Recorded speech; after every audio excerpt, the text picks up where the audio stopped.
Hi friends, ఈరోజు చింతపండు పులిహోర ఎలా తయారు చేసుకోవాలో చూద్దాము.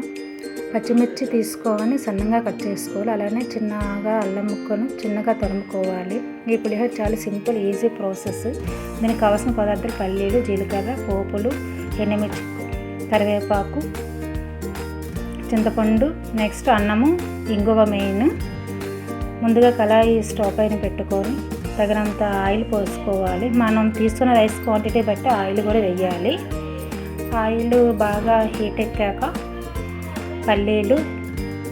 పల్లీలు బాగా వేసి ఒక కలర్ వచ్చేంత వరకు పల్లీలు అనేది వేపాలి.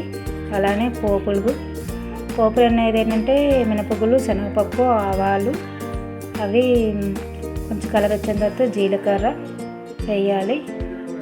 అది వేసి కలుపుకున్నాక పచ్చిమిర్చి, ఎండుమిర్చి, అల్లం, కరివేపాకు కూడా వేసి చక్కగా కలుపుకోవాలి. ఇలా కలుపుతుండేనే స్మెల్ అనేది గుమగుమలాడేస్తుంది. చాలా టేస్టీగా ఉంటుంది. పిల్లలకి లంచ్ బాక్స్ కూడా ఈజీగా ప్రాసెస్ చేయొచ్చు. ఈజీగా వాళ్ళకి పిల్లలు కూడా చాలా ఇష్టంగా తింటారు కూడా.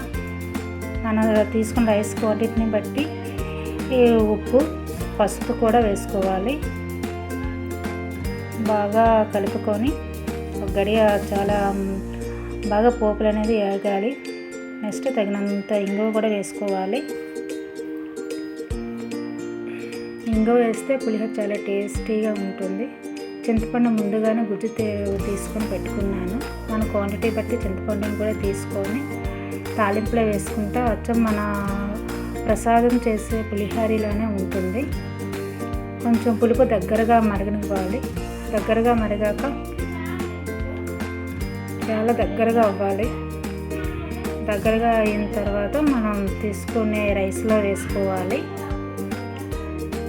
చక్కగా వేసుకొని నీట్గా కలుపుకుంటే పిల్లలు చాలా ఇష్టంగా తింటారు. మనకి రైస్ మిగిలిపోయినప్పుడు కూడా ఈజీగా ఇలా చేసుకోవచ్చు, అన్నం వేస్ట్ కాకుండా. పులిహోర చివరికి ఇలా తయారైంది, చింతపండు పులిహోర. Please like and subscribe my channel. Thank you for watching.